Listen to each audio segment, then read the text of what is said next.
Hi అండి. మనమైతే ఇప్పుడు పెసరపప్పు చారు చేయబోతున్నాము.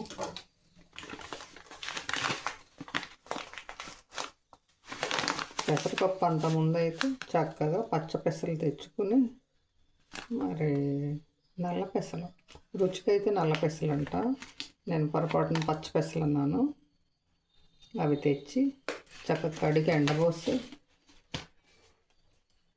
వేయించి పెసరపప్పు చేసేవాళ్ళు మన వాళ్ళు.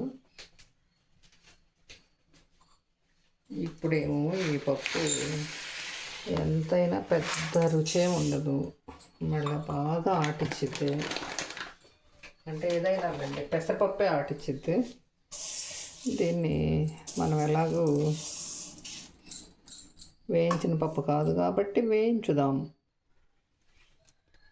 ఇవి సాయి పెసరపప్పు అంటారు. షాప్స్లో ఇలా ప్యాకెట్స్ రూపంలో దొరుకుతున్నాయి. ఇప్పుడు అందరం అగోరించేది ఇదేలేండి. ఇంకైతే నల్ల పెసలు తెచ్చి బాగా కడిగి ఎండబెట్టి అబ్బో పప్పు చేసేవాళ్ళు. అసలు ఎంత బాగుండేయో అవి చెక్క పొంగల్లో. కానీ మరి దేనికైనా ఒకటే ఉందిలేండి, పెసరపప్పు పచ్చడికి.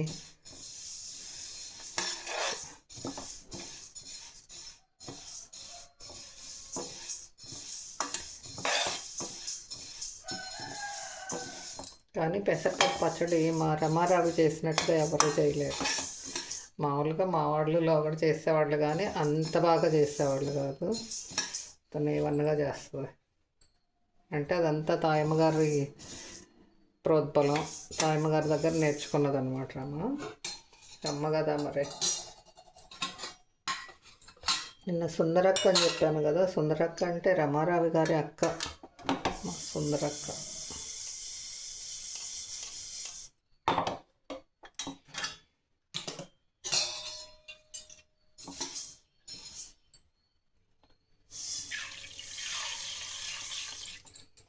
పెసరపప్పు వేపుకుని చక్కగా కడిగేసి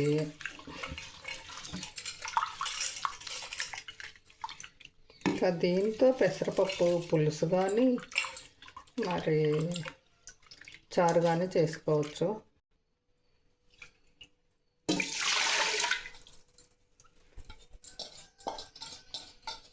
ఇది వేయించేటప్పుడే ఒక మంచి వాసన వస్తుందండి.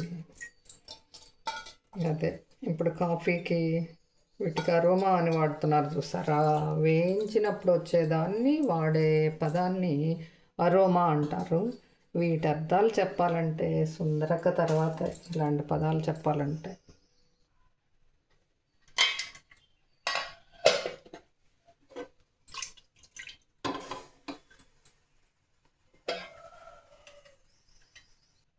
దీనిలో 2 టమాటాలు అండి, 2 టమాటాలు, ఒక పచ్చిమిర్చి మనం తినగలిగినన్ని.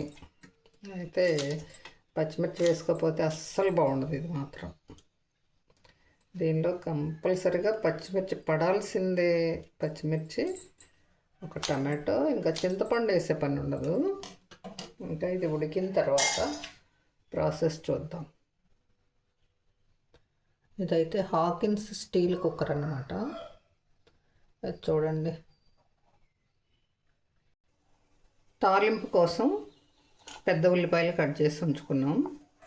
ఇదేంటంటే తాలింపులో ప్రత్యేకంగా పెద్ద ఉల్లి వేయించి వేస్తారనమాట. అది దీనికున్న, ఈ పెసరపప్పు చారుకున్న ప్రత్యేకత అలా చేస్తుంటారు.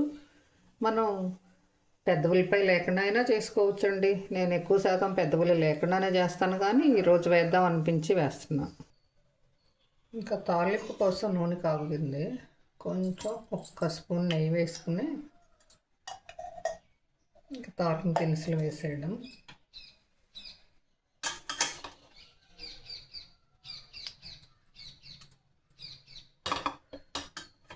నెయ్యి కరిగింది కదా, ఫస్ట్ ఆవాలు,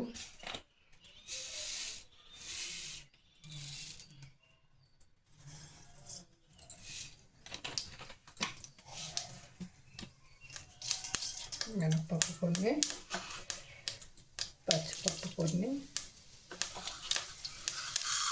2 మెంతులు,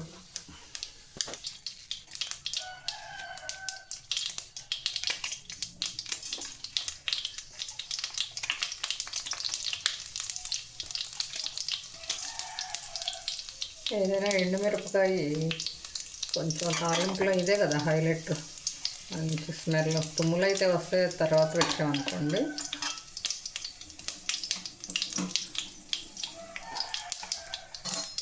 ఎండుమిర్చి వేగిన తర్వాత ఉల్లిపాయలు వేయండి.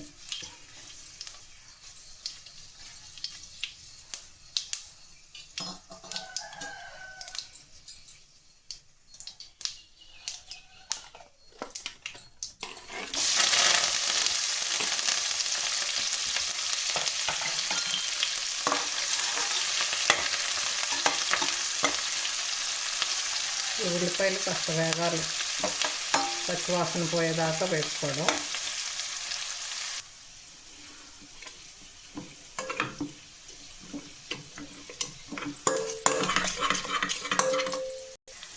దీనిలోకి 1 నిమ్మకాయ కావాలి, కొంచెం ఉప్పు.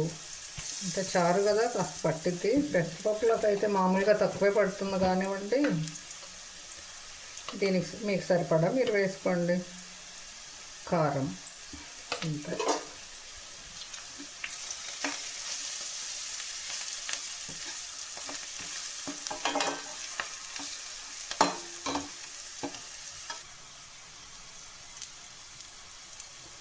కొంచెం చిటికెడు ఇంగువ కావచ్చు, ఇంకొంచెం ఎక్కువ కావచ్చు, ఎవరిష్టం వాళ్ళు. ఎవరు తినే విధానాన్ని బట్టి వాళ్ళు వేసుకోవడం అన్నమాట ఇంగువ.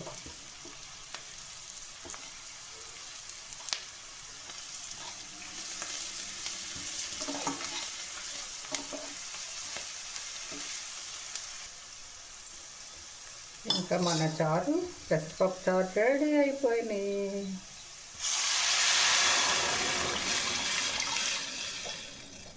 కొంచెం 2 తెరలునిచ్చి అదే కాస్త కాగిన తర్వాత ఈ నిమ్మ చెక్క పిండుకోవాలి.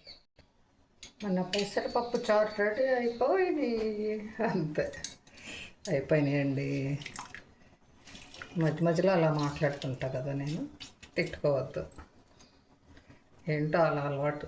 నేను ఒకదాన్నే ఉన్నా అలాగే మాట్లాడుకుంటాను, ఓకేనా? దాని గురించి లైట్గా తీసుకోండి. అయిపోయింది మన పెసరపప్పు చారు రెడీ. అంతే, ఉప్పు చూద్దాం ఎలా ఉందో.